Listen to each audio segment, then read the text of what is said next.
L'échiquier international, soyez les bienvenus. La dette française dégradée par l'agence de notation Fitch, passant d'un double A- à un A+. On va tenter de comprendre de quoi il est question et surtout des conséquences plausibles d'un tel abaissement de la dette sur l'économie française. L'agence américaine de son côté a justifié sa décision par la fragmentation et la polarisation croissante de la politique intérieure. Le signal envoyé ici pour l'avenir annonce des crispations pour les finances françaises, l'économie française aussi, et donc par conséquent les ménages français. Or, certains médias hexagonaux évoquent souvent le sujet sans remonter peut-être à la surface des choses. Loin d'être un dysfonctionnement, il s'avérerait qu'endetter les économies occidentales est un choix mûrement réfléchi par certaines élites, d'après de nombreux économistes. On verra pourquoi.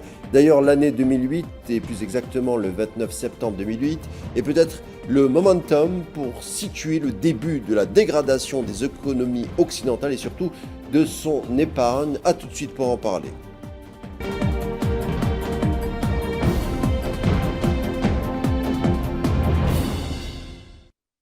La France dégradée au niveau de sa dette, ça veut dire quoi concrètement? La dette française est actuellement de 3 300 milliards d'euros, soit 114% du PIB. Le déficit public risque de grimper au-delà des 3% autorisés par Bruxelles. L'agence de notation Fitch, dans son rapport, explique que les impasses budgétaires de la France ainsi que les incertitudes politiques auraient justifié cette dégradation, sauf que tout ceci est une logique conséquence qui remonte peut-être à 2008, selon l'invité du jour, Pierre Jovanovic. Bonsoir. Bonsoir Karim, merci pour votre invitation, c'est gentil. Toujours un plaisir, Pierre, de nous avoir parmi nous. Alors, l'agence de notation Fitch a dégradé la note de la France, une décision qui menace forcément d'alourdir les impôts, de pousser la privatisation des entreprises publiques et d'accentuer la pression sur les ménages. Une dette qui est dégradée, cela pousse également les fonds géants à vendre de la dette française et d'un autre côté, la France va devoir emprunter plus cher sur les marchés financiers. Tout ceci est bien expliqué dans votre série d'ouvrages comme ceci. 2008. Déjà, est-ce que vous avez un commentaire de cette dégradation au sujet de la dette française? Absolument, cette dégradation, elle était évidente, elle était mécanique et mathématique et il n'y a rien de nouveau. Sachant, si vous voulez, que ça a commencé avec Nicolas Sarkozy, la France avait perdu son triplé, hein, le AAA, et puis de fil en aiguille, eh bien, juste une journée ou deux après la nomination du nouveau gouvernement, enfin du Premier ministre, eh bien, on a perdu définitivement notre AA, et aujourd'hui, ben, ça va nous coûter encore plus cher. C'est ça le véritable problème. C'est-à-dire que, si je puis permettre de faire une comparaison, même si comparaison n'est pas raison, Enron, vous vous souvenez de cette multinationale de l'énergie américaine qui avait littéralement truandé ses bilans comptables avec la complicité d'ailleurs d'une très grande agence de commissaires aux comptes. Eh bien, le jour où ils ont perdu leur notation, eh bien, d'un seul coup, il y a eu tout un tas d'appels de marge qui ont été faits, et c'est ce qui va se passer pour la France, bah, je pense d'ici la fin de l'année. Et surtout, la France va être obligée de payer encore plus cher pour émettre de la dette. C'est un cercle, on va dire, c'est un cercle infernal. Mais et bien entendu, bah, ça va se répercuter sur la totalité des Français.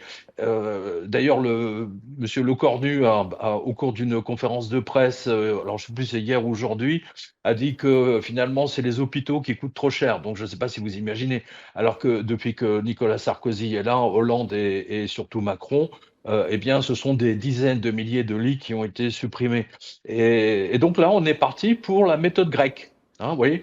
Donc aujourd'hui, si vous voulez, la France est dans un état misérable si on le compare à l'Algérie, puisque l'endettement de l'Algérie aujourd'hui est de grosso modo 45-47%. Voilà, alors que celui de la France est officiellement, on va dire, à 120, techniquement beaucoup plus. Mais on voit que ça risque d'entraîner effectivement l'euro dans des abysses, parce que vous savez, tout est lié maintenant. Forcément. Voilà. Voilà.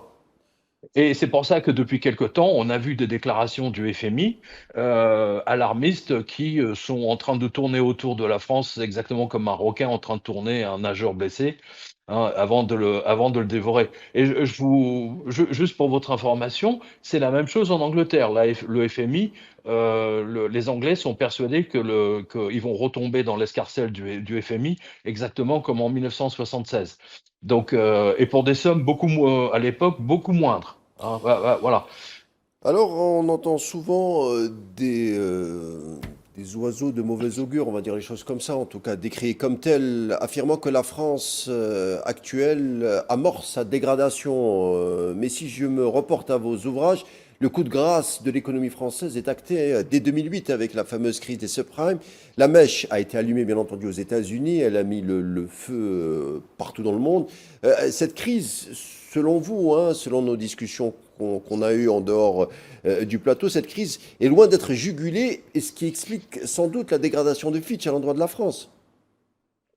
Exactement, c'est-à-dire qu'en 2008, lorsque la finance Wall Street, hein, a littéralement volé dans les airs le 29 septembre avec le fameux moins 777,7 sur le tableau du Dow Jones, eh bien, imaginez, si vous voulez, que le gouvernement français a pris toutes les cotisations retraite pour sauver les banques françaises au lieu de les mettre en faillite. Et je rappelle simplement, si vous voulez, que entre 2004 et qu'est-ce que je dis, 2000, allez, on va dire 2008, les banques américaines se sont débrouillées pour voler joyeusement le monde entier, c'est-à-dire plus de 30 trilliards de dollars ou d'euros, comme vous voulez. Donc maintenant, effectivement, depuis 2008, on traîne cette dette. Et cette dette, si vous voulez, c'est comme une boule de neige. C'est-à-dire que elle grandit chaque année. Et à un moment donné, vient l'inéluctable. C'est-à-dire qu'à un moment donné, il va falloir arrêter. Alors, soit le FMI prend le contrôle de la France exactement comme le FMI, la Banque mondiale et surtout la Banque centrale européenne avaient pris le contrôle de la Grèce, rappelez-vous. Et aujourd'hui, c'est l'Allemagne qui pilote la Grèce. Donc je ne suis pas surpris, si vous voulez, que l'Allemagne se frotte les mains à l'avance en prenant le contrôle de la France. Ça sera une vengeance phénoménale par rapport à la Deuxième Guerre mondiale. Hein, voilà. C'est intéressant d'ailleurs. Alors, oui, l'ironie de l'histoire, toujours là. Alors, par rapport aux crises financières au cours de l'histoire, comme la crise de 2008, je me reporte à votre ouvrage, hein, 2008. Regardez ce que nous dit Noriel Robini, analyste financier, par rapport à la crise de 2008 des subprimes. Regardez ce qu'il nous dit. Ce que Washington vient de faire est totalement incroyable. Ils ont nationalisé les pertes des banques, ils ont privatisé les bénéfices. Il y a un sérieux problème de morale. Oui, et encore, je pense qu'il a été extrêmement doux parce que moi j'ai vu les déclarations du juge d'instruction américain qui était en charge de surveiller la distribution des 700 milliards que les banques américaines ont forcé, ils ont forcé le vote au Sénat et à la Chambre américaine. Eh bien, figurez-vous que les Américains, si vous voulez, se sont bien gardés d'empêcher des banquiers de nommer d'autres banquiers de la Goldman Sachs, ce qui fait que Goldman Sachs, en fait, a distribué ces 700 milliards aux banques en faillite, qui ont bien entendu non seulement payé tous les bonus, mais se sont bien gardés de redistribuer cet argent. Donc, en fait, il y a eu deux vols en 2008, 2009. Le premier vol, c'était le vol de toutes les cotisations retraite américaines, européennes, mondiales, y compris chez vous, hein. Ils se sont pas gênés. Et toujours par Goldman Sachs, hein, comment dire, en numéro un. Et ensuite, effectivement, déclencher une crise bancaire qui a mis la totalité de l'Europe à genoux. Mais ça, c'était la première lame. Et la deuxième lame, c'était les confinements, comme vous le savez, ce qui a littéralement permis comment dire, au gouvernement de souffler, parce que les gens n'ont rien dépensé pendant les confinements, donc ils ont pensé que ça allait sauver les banques, puisque tout l'argent non dépensé des gens restait sur le compte. Et aujourd'hui en France, moi je ne sais pas quelle est la position en Algérie, chez vous, mais aujourd'hui, si vous voulez retirer, je ne sais pas, plus de 600 euros ou 700 euros à votre agence bancaire, eh bien votre banquier vous demande, votre chargé de compte vous demande des justificatifs. C'est pourquoi faire. Donnez-moi une preuve, donnez-moi les devis pour la réparation de votre maison, de votre garage, etc. Mhm. Donc vous voyez que la situation est toujours tendue, hein. Ce sont les petits détails qui nous le montrent, Alors, littéralement. Alors Pierre, revenons sur la dégradation de la dette française. Pourtant, en 2014, Emmanuel Macron, ministre de l'économie à l'époque, était surnommé par les médias, l'ensemble des médias, le Mozart de la finance. Sauf qu'une fois président, on a constaté la dégradation de la dette française qui n'a fait qu'empirer. Par exemple, quand il arrive à l'Élysée, la dette s'élevait à 2300 milliards d'euros. En mars dernier, elle est établie à peu près à 3500. Cela représente une hausse à peu près de 47%, ou en chiffres, ça donne 1064 milliards. En L'ex-président. fait, aujourd'hui, la dette de la France, elle est de grosso modo 3,3 ou 3,5, ça dépend comment on se place, 3,5 trilliards. Ce qui est rien par rapport aux Américains, mais grosso modo, c'est à peu près la même chose si on fait un calcul. C'est-à-dire que les Américains sont à 37 trilliards. En l'occurrence, Emmanuel Macron, si vous voulez, on nous l'a vendu comme le Mozart de la finance, mais ce qu'on voit, c'est que c'est le Stockhausen, hein, de la finance. Alors Stockhausen, pour ceux qui connaissent pas trop, si vous voulez, c'est de la musique moderne, hein, c'est des concertos pour perceuses euh, et, et scie mécaniques. Donc c'est exactement ce qu'il a fait, et il l'a fait volontairement. Vous savez, là, on voit le plan des États-Unis qui consiste, si vous voulez, à ruiner tous les pays, à les tenir par la dette, et ensuite de les réunir dans ce qu'ils appellent les États-Unis d'Europe. Moi, je vous signale qu'ils ont fait passer, il y a très longtemps, le 3 janvier 1973, On va en une parler. loi. Bah oui, cette loi empêchait la France, le gouvernement français, de s'endetter auprès des Français, hein. Par exemple, Alors l'année j'explique aux dernière, téléspectateurs. allez-y, D'ailleurs, allez-y. vous avez votre maison d'édition édité un livre qui s'appelle tout simplement Enquête sur le 3 Enquête sur janvier, la oui. loi, Enquête sur la loi du 3 janvier 1973, la loi dite Pompidou-Giscard-Rothschild, où l'État français ne pouvait plus se financer par la Banque centrale française, mais aller directement sur les marchés privés pour se financer. On remarque à ce moment-là l'envolée de la dette française et surtout les intérêts de la dette. Parce ce qu'on paie, en fait, c'est les intérêts de la dette. C'est pour ça qu'on n'arrive jamais réellement à payer une dette. Mais ce livre que vous avez édité, écrit par Pierre-Yves Pierre-Yves Rougeron. Rougeron, La loi du 3 janvier 1973, Enquête, ce livre démontre qu'une élite financière américanolâtre et qui détestait De Gaulle a toujours voulu mettre en esclavage la nation française et l'ensemble des nations, surtout occidentales. Pierre-Yves Rougeron parle, lui, de la pire trahison de l'histoire en Occident. Ah, il a tout à fait raison, parce que cette loi, on l'a retrouvée un peu partout par la suite dans les autres pays européens, y compris en Amérique du Sud, hein. Ils l'ont fait passer. Mais moi, je vais l'expliquer d'une autre façon, hein. Tout le monde va comprendre tout de suite. C'est-à-dire que moi, par exemple, j'avais mon beau-père qui, je veux dire, quand j'étais jeune, ado, je me souviens, j'avais 11 ans, eh bien, lui, tous les mois, il achetait la dette française qui lui était payé, je me souviens plus, il touchait 5% d'intérêt. Vous me suivez?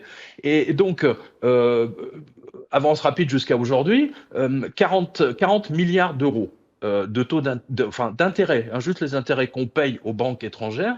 Eh bien, figurez-vous que depuis 1974, tous ces milliards, voire trilliards, ne sont pas allés dans la poche des Français pour les récompenser d'avoir acheté la dette française, mais sont partis à l'étranger. C'est ça le truc. Et ça fait vraiment la différence. Et c'est comme ça que vous mettez un pays entièrement en esclavage. C'est de Ces grandes l'expropriation un peu, hein. ah ben, mais absolument. Et c'est pour ça que les Japonais, par exemple le gouvernement japonais, interdit, ou du moins fait semblant de donner un peu de leur dette aux étrangers, mais je crois de mémoire, 70% de la dette, ou même 80% de la dette japonaise est entre les mains des Japonais, tout simplement. Et donc ce sont les Japonais qui touchent les intérêts. Donc vous voyez, ces 40 milliards de dettes en 2024, eh bien, auraient pu aller dans la poche des Français. Mais au lieu de ça, elles sont parties. Donc c'est un appauvrissement permanent. Et je pense qu'ils vont arriver à leur fin parce que je ne vois pas très bien comment le gouvernement actuel français pourra sauver la situation. À un moment donné, vous ne pouvez pas je veux dire, augmenter les impôts en permanence, sachant que la France est un des pays les plus imposés en Europe. L'impôt tue l'impôt, hein, comme on dit souvent, enfin les économistes. Absolument. Voilà. Alors, c'est quand on met en parallèle justement la crise des subprimes avec la loi de 1973, Ce n'est pas des dysfonctionnements ou des accidents, vous allez plus loin puisque vous dites que c'est l'épargne des Occidentaux qui était visée, comme vous venez de le dire actuellement, la retraite, aussi on a voulu désindustrialiser Absolument. les Occidentaux, surtout la France. On parle de 800 emplois jour partis en fumée à cause de la dette française. Vous racontez un moment dans le livre 2008 comment la Caisse d'épargne, par exemple, française a avoué la perte sèche de 600 millions d'euros à cause de la volatilité des marchés. Comment vous Oui, expliquez? et d'ailleurs, je vous rappelle que Allez-y. la caisse d'épargne, tout d'abord, elle a dit oui, on a perdu 600 millions, mais c'est de la faute d'un trader. Voyons, sauf que c'est dans l'absolu les investissements de la caisse d'épargne, comme d'ailleurs de toutes les autres, BNP également, ou Crédit Agricole, surtout Crédit Agricole, qu'ils ont perdu en écoutant Goldman Sachs et les autres banques. Les caisses de retraite françaises ont été vidées, mais pas que. Hein, et aujourd'hui, on en paye le prix. Moi, je redonne à vos spectateurs un chiffre éloquent. En 2001, en 2000-2001, lorsque j'emmenais aux urgences ma fille qui avait de l'asthme, il fallait attendre 1 minute ou 2. Allez, on va dire 5 minutes. Voilà. Et une enquête du Parisien, du journal Parisien sur 2024, ils ont établi que le temps d'attente aux urgences maintenant était de grosso modo 5 heures et 20 minutes. Donc, vous voyez, depuis toutes ces années, en fait, pour payer les intérêts de la dette à des pays étrangers, dont les Américains, etc., des compagnies d'assurance japonaises, taïwanaises, de Singapour et de je sais qui, eh bien, c'est les Français qui ont payé avec leurs lits d'hôpitaux, entre autres, avec les lycées fermés, il y a eu 200 commissariats et casernes de gendarmerie qui ont été fermés, plus de 200. En tout cas, ça s'est Vous ressenti. voyez, c'est le peuple qui paye. C'est le peuple qui paye pour ces banquiers. Sur un autre sujet, Pierre, on va parler de la fameuse planche à billets, le fameux quantitative easing ou assouplissement Assouplissement monétaire, oui, monétaire. comme dit Ouais. BFM, oui, mais c'est ça. Alors, C'est comme la soupline, vous voyez, on met ça dans la c'est machine doux, à oui, laver l'expression et est ça sort des douce. billets de banque. L'expression est douce, sauf que peut-être la résultante est quand même un peu violente. Alors, ça consiste pour la Banque centrale, si on se reporte aux États-Unis, la Fed, à injecter des centaines de milliards de dollars dans le circuit financier américain afin peut-être de tenter de relancer la machine économique qui est parfois totalement grippée, on l'a vu, post-crise 2008. Sauf que les études ont démontré que 3% de cet argent arriver dans l'économie réelle. Et vous le dites vous-même dans un autre de vos livres, Adolf Hitler ou la vengeance de la planche à billets, vous dites que quand on utilise la planche à billets à un tel rythme, c'est que la guerre n'est jamais loin. Absolument, c'est-à-dire que vous savez, toute utilisation de planche à billets entraîne la guerre. Simplement parce que ça entraîne surtout beaucoup d'inflation. Moi, j'ai toujours dit que l'utilisation de la planche à billets par la Banque centrale européenne et les États-Unis allait entraîner la guerre. Et effectivement, l'Ukraine, on l'a eu. Et l'Ukraine, en fait, ça a permis de masquer, en fait, déjà l'inflation absolument galopante qui était déjà en fonction dans tout le pays européen. Imaginez, par exemple, qu'aujourd'hui, vous savez, les assurances vie en France sont rémunérées à 1,7%, Mhm. alors que la véritable inflation annuelle, elle est grosso modo de 10%. Ça veut dire que les Français sont en taux négatif. Donc, si vous voulez, utiliser la planche à billets pour financer des programmes comme le TGV, les trucs nucléaires, des bus et des choses comme ça, oui, parce que c'est une avance de trésorerie, mais c'est à des, comment dire, à une proportion, si vous voulez, raisonnable. Alors que là, après 2008, bah, effectivement, ils ont imprimé des trilliards, Karim, des trilliards, que ce soit la Banque centrale anglaise, que ce soit les Japonais, les Américains ou les Européens, je ne parle pas des autres, mais ça a été absolument colossal. Donc ça a déclenché une inflation. Et aujourd'hui, si vous voulez, c'est une course folle, parce que chaque augmentation d'une chose entraîne l'augmentation de tout ce qui la compose. Mais en fait, Donc, cette diffusion de monnaie, cette injection de monnaie dans un système qui est un peu moribond, c'est comme des électrochocs face à un malade qui est presque mort. On se rend compte que le système économique, financier ne réagit pas. Non, il réagit pas. En revanche, vous avez un indicateur qui est vraiment très, très juste qui arrive. C'est le prix de l'or, le cours de l'or, par exemple, le cours de l'once de l'or. Imaginez que juste en un an, nous, on a fait une émission ensemble il y a un an, grosso modo, Mhm. on a parlé. Imaginez que le cours de l'or a pris 1 000 € de plus, grosso modo. Là, on est parti, le cours de l'or est parti pour, grosso modo, 4 000 $ l'once.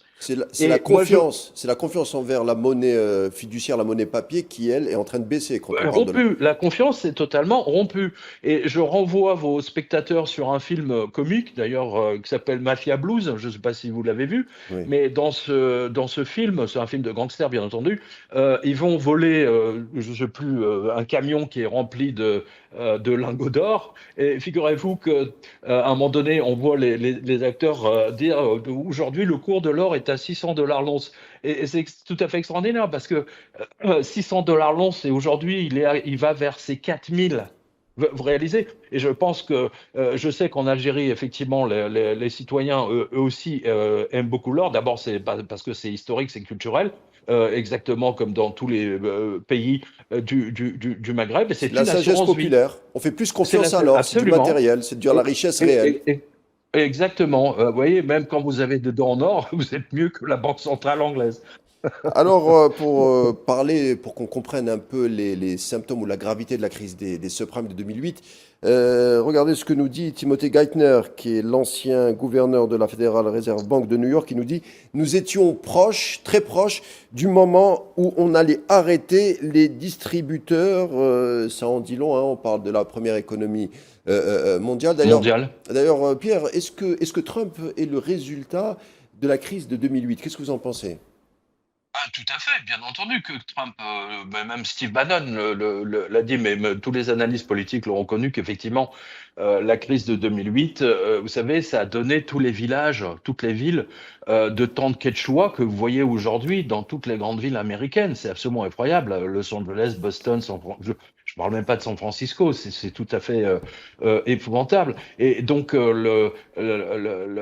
comment dire, les gens normaux ont été volés par Wall Street, hein, littéralement. Hein, c'est-à-dire Wall Street a volé Main Street. Hein, c'est Oui. ce que disait la presse américaine. Et donc, vous allez. D'ailleurs, votre question est très pertinente parce que Jean-Claude Trichet, qui était gouverneur de la Banque centrale, Centrale européenne. non, de la banque de, oui, également avant, et surtout Mario Draghi, qui était à l'époque patron de la Banque centrale européenne. Eh bien, figurez-vous ils ont organisé en 2010 une sorte de conférence entre banquiers centraux en disant, bon, ce qu'on fait, la planche à billets, tout ça, ça va déclencher le populisme.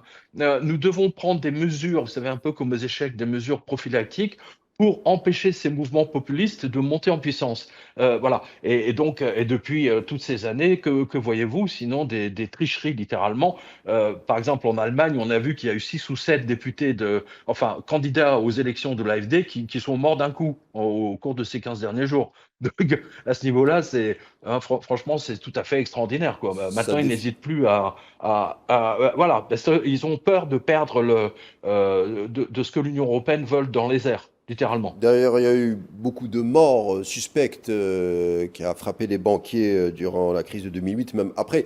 Alors, la crise des subprimes a provoqué, vous le Ah oui, dites, vous savez, Karim, moi j'ai dans ma base de données, dans ma revue de presse, hein, quotidien.com, tout quotidien.com. simplement, dans ma base de données, j'avais recensé 70 ou 75 banquiers morts, mourus, dans des circonstances tout à fait. Alors, je vous donne un exemple. C'était un banquier, alors je crois que c'était, je sais plus, non, c'était pas Lehman Brothers, je crois que c'était Goldman Sachs. Non, Deutsche Bank, et il était en poste à Londres, donc dans la City, et on l'a retrouvé pendu avec la laisse de son chien qui était un chien, je vous rappelle, c'était un tout petit caniche, hein, c'était un petit. Donc, je veux dire, ça ne pouvait pas tenir son poids et il devait faire dans les 80 ou 90 kilos. Donc, vous voyez, et il y a eu On connaît tellement aussi de beaucoup de morts. suicides. On connaît beaucoup de suicides avec 2 balles dans la tête aussi. Oui, ou 4 balles dans le dos, hein, par exemple, Voilà, ou de ceux qui se sont endormis avec leur tronçonneuse ou avec leur perceuse. Voilà. Non, non, mais je suis très sérieux. Ça a été un règlement de compte absolument phénoménal. Donc vous voyez bien qu'il y a une espèce de mascarade derrière. Et aujourd'hui, je pense que les Algériens devraient être ravis d'être un pays indépendant plutôt que d'appartenir à une usine à gaz comme l'Europe. Alors la crise des subprimes, on va un peu continuer notre tournée sur les morts. Vous dites qu'elle a provoqué 500 000 morts en Occident, 1000 banques ont fusionné ou ont été mises en faillite, ça revient au même. On se souvient par exemple du cas de la grande banque d'affaires, Lehman Brothers. Mais dans votre ouvrage 2008, vous n'êtes pas tendre avec les agences de notation comme l'agence Moody's, dont l'équipe devrait être en prison, c'est ce que vous dites. Page Ah oui. 269, pour activité criminelle, pour avoir donné des triple A à des emprunteurs non solvables, à l'instar par exemple de AIG, le grand assureur, lui qui avait été adoubé aussi par les agences de notation comme étant sûr, avec des comptes qui sont avérés loin d'être à l'équilibre. Bah, je vous donne un exemple. Une dame de 80 ans à New York a obtenu un prêt je me souviens plus du montant, mais je crois que ça doit être du genre 600 ou 800 000 dollars sur 20 ans. Hein, je me précise bien, sur 20 ans, pour acheter un appartement dans la région de New York. Et bien entendu, alors je sais plus si c'est Fitch ou Moody's qui a mis un triple A, un AAA, en disant oui, oui, c'est extrêmement sûr, elle va rembourser. Donc, vous avez plein d'exemples. Moi, dans Blight Master, je donne l'exemple d'une stripteaseuse qui avait déclaré qu'elle gagnait 20 000 dollars par mois, alors qu'elle dépassait à peine les 4 000 avec tous les pourboires qu'on glissait dans son slip. Et qui ont été, elle a acheté 4 appartements. C'est pas un, mais 4. Non, voilà, vous avez des centaines et des centaines d'exemples. Et vous savez pourquoi ces directeurs d'agence doivent être en prison? Parce qu'en fait, ils ont dit, ils ont examiné ça, les dossiers, uniquement pendant 3 ans. D'accord? 3 ans. Mais les banques, justement, pour contourner ça et pour permettre à Standard Poor's, Fitch et les autres, eh bien, ils ont dit pendant 3 ans, vous allez payer 2%, vous allez rembourser vous aurez des emprunts à 2% seulement, et passer la troisième année, eh ben, vous passez à 12 ou 15.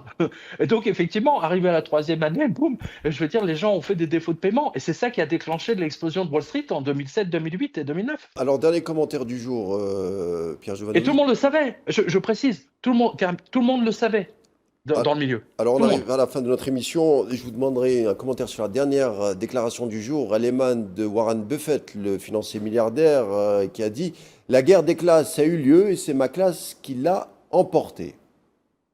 Il a tout à fait raison. D'ailleurs, les Français je veux dire, les Français sont tout à fait les victimes, puisque grâce à Emmanuel Macron, aujourd'hui, c'est les ultra riches. Moi, je ne critique pas les ultra riches, hein, c'est pas, j'ai pas de. Mais ce sont les ultra riches, si vous voulez, qui payent infiniment moins d'impôts proportionnellement que le citoyen moyen. C'est ça qui est effrayant et terrible et épouvantable. Donc il y a quelque chose qui ne va plus. Et d'ailleurs, on voit bien, si vous voulez, que la classe moyenne a disparu littéralement. Je vous donne un exemple très, très précis. Vous savez, dans les années 90-2000, c'était les voitures les plus vendues en France, c'était des Renault 25, enfin, c'était des voitures de, on va dire, haut de gamme. Et aujourd'hui, ce sont des Dacia. C'est les Dacia qui sont les plus vendus. 90 € par mois en remboursement. Donc vous voyez le glissement phénoménal du pays. Merci Pierre. Bah, voilà, je suis désolé Non, non, c'est déborder très bien, sur c'est votre très émission. intéressant, c'est très passionnant en plus, mais tout est dans votre ouvrage 2008 où vous racontez ça. Ça se lit comme un polar au sujet de la crise des subprimes, et Mais bien tout est entendu. vrai, je précise, hein, tout est vrai. Ou sinon, on peut se reporter sur votre revue de presse sur quotidien.com. Tout y est, il y a même de l'humour, mais en tout cas, on comprend beaucoup de choses et surtout où en est l'Occident par rapport à son économie qui est quand même loin d'être satisfaisante pour l'avenir. Pierre Jovanovic, merci Mais moi, d'avoir été des nôtres. j'ai un seul conseil, si vous voulez, au gouvernement algérien, ne faites pas confiance aux banques américaines. Jamais. Plus jamais. Le message sera entendu certainement. Merci d'avoir été avec nous, Pierre Merci Jovanovic. à vous. Auteur, je vous dis à Merci, Karim. bientôt. L'échiquier international arrive à sa fin. Merci de nous avoir suivis. Tout de suite, la suite des programmes sur Al 24 News et on se retrouve demain.